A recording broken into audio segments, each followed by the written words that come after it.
Hi guys, welcome to the fourth and final stage of our lesson plan. So once you're done with the warm-up, the mini lesson, and the student task, now it's your time for the plenary, which is the last step in your lesson plan. All right, so for today's lecture, we have three parts. Just like the warm-up, we have the first part, which will tell you what are the two components of the plenary. And then for the second and third part, we're going to take each part of the plenary in detail, know some tips and tricks to do it, as well as some online tools that you can use to implement that part of your lesson plan. So what is the plenary? Basically, it is the part where you measure progress. Remember that M that we had in the SMART objectives, the objectives we set at the beginning of the session? Well, the plenary is your chance to measure your achievement of those objectives. Okay? So it's how you check whether or not you accomplished your goals, whether or not there has been progress in the students' understanding and their learning level, and so on. And it basically consists of two parts, which is the formative assessment and the reflection. Now, basically, sometimes you run out of time and you're unable to do both. So in that case, if you run out of time, then always prioritize the formative assessment. And I will tell you why in a bit when we take each one in detail. Or you can make the reflection super short, which is it will take each student 1 minute to answer, maybe like in the form of a poll or something. So let's start with the formative assessments. And this is the one that takes a higher priority than reflection because that gives you actual data and results of the learning outcome of the lesson. So what is the formative assessment? Basically, guys, a formative assessment in general terms is any assessment that is ongoing, that happens during the learning process to check for understanding. Okay? And the summative assessment is the kind of assessment that your students do at the end to reflect on the results, such as, for example, any end of year projects, any end of year exams, and so on. So the formative assessment in general is ongoing. Any kind of assessment you do for your students throughout the lesson is called a formative assessment. However, what I mean by the formative assessment in the plenary here is a formative assessment for that lesson, which is, in other words, some people like to call it the exit ticket. What is the exit ticket? The exit ticket is basically, if you're in traditional classrooms, you would give your students a very small piece of paper with a couple of, let's say, 4 to 5 questions they have to answer and then submit them to you before they leave the class to check how well they understood the lesson. So in other terms, it's a quick, very short, independent activity, and your students do not do it together. They do not do it collectively as a class, and they do not do it in groups or in pairs. They do it on their own so that you can measure accurately how much each and every student, how well he or she got the lesson. So in order to make your formative assessment effective, here are a couple of tips that you have to pay attention to.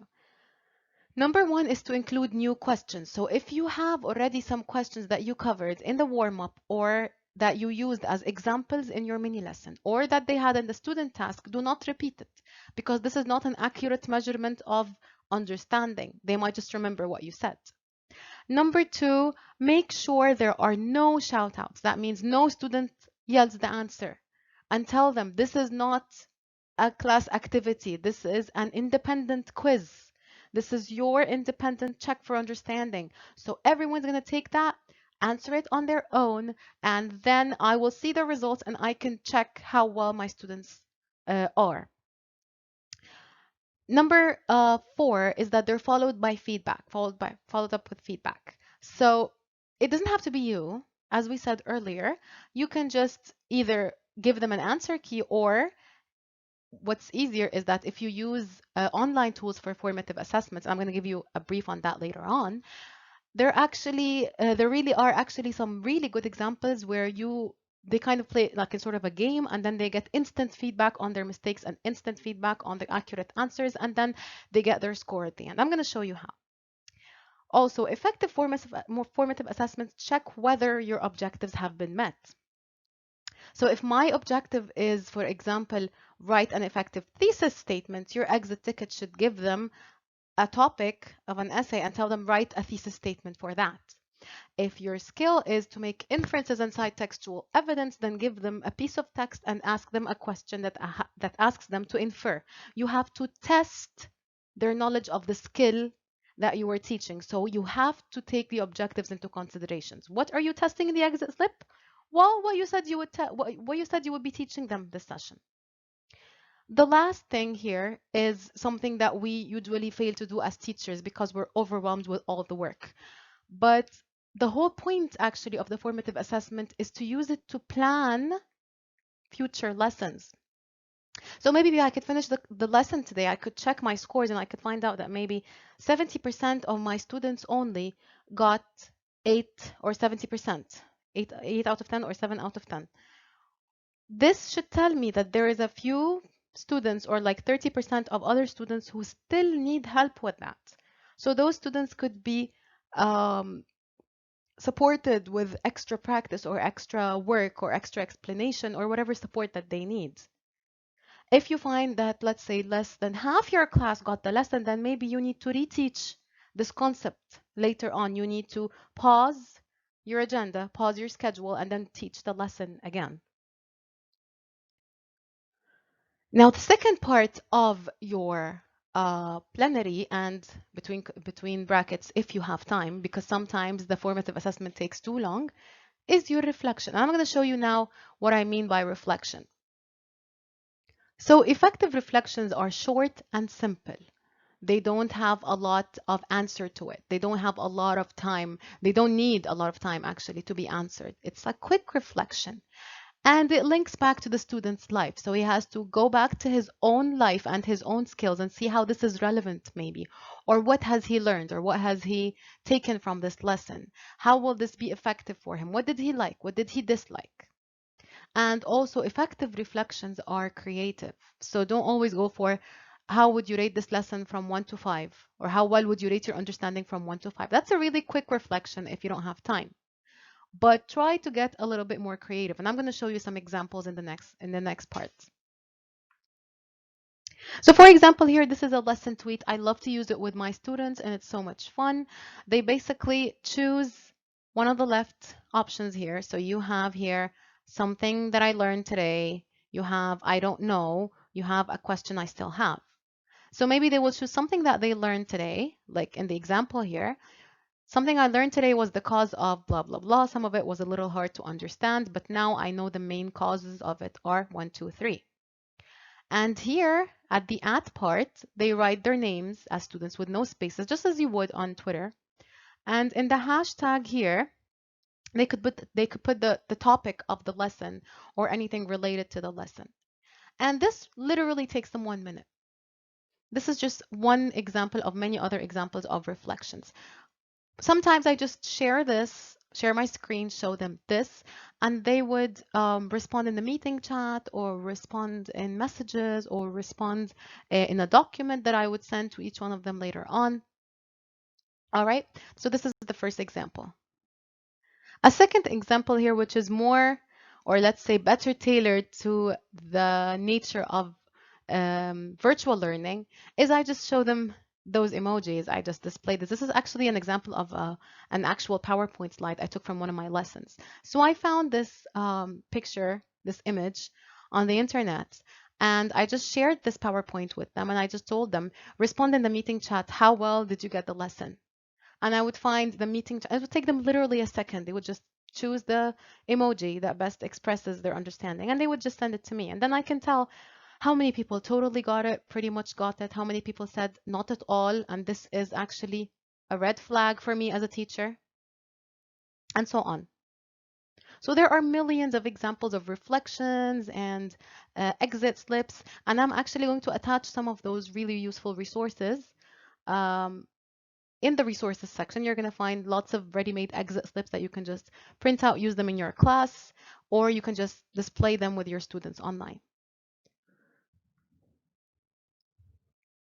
Now, this is the part where virtual learning comes into play. Actually, you can use those also. Some of the options I'm going to mention here, you can use them in your actual classes when you get back to work if you want. But they're most useful online because they save you a lot of time and they give you accurate results. So back to the basics. You can just go with the very traditional old way, which is to upload or share worksheets and then correct answers using the answer key. So just let's say give them 4 to 5 multiple choice questions or gap fills and share it with them, and then they would send you the answers maybe, or you can just let them answer it on an external paper and then show them the answer key and tell them to score themselves.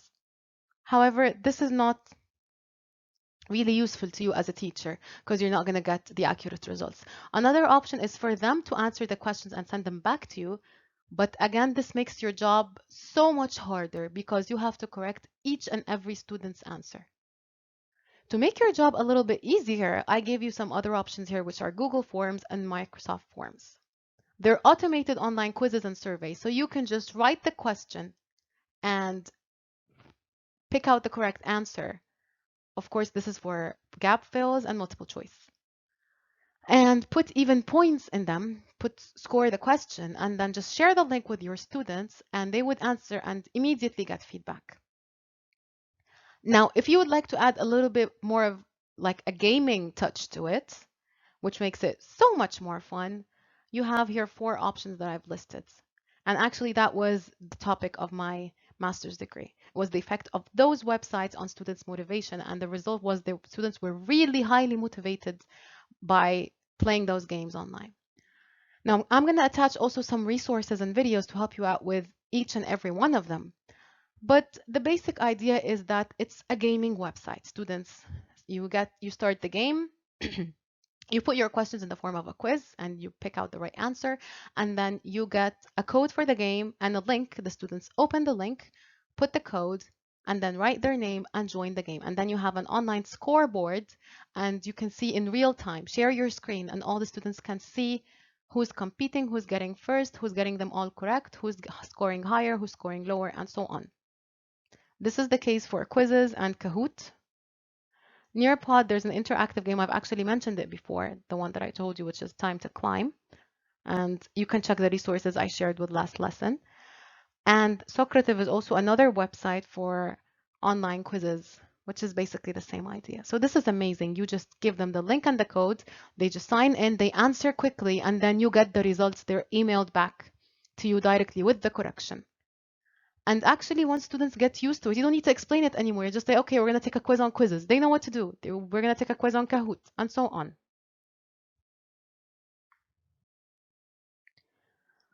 Now, for the reflection part, which is the second part, again, we said we might drop it if we're running out of time. And then again, it's a smart idea to make it super short.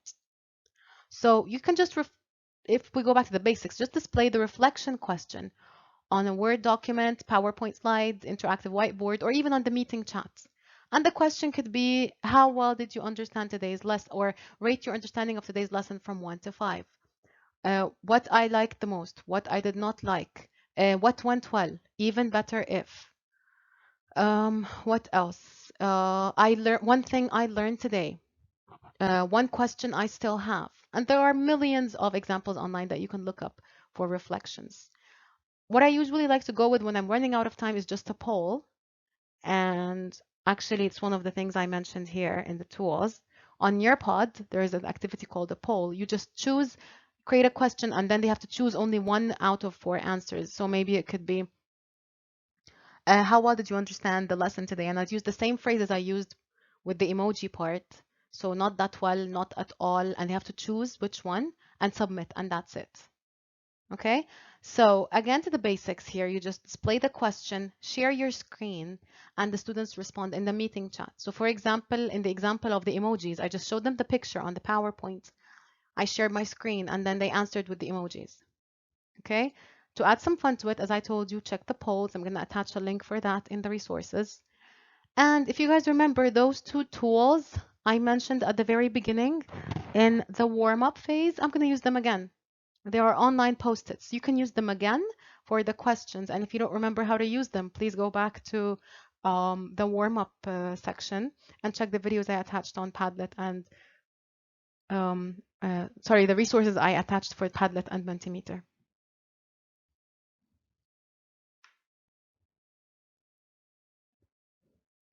Okay, and we're done. Just take a moment to reflect, please. What is the plenary? What are the two components of the plenary, and how can you ensure that they're effective? Thank you so much for listening, guys. See you next lecture.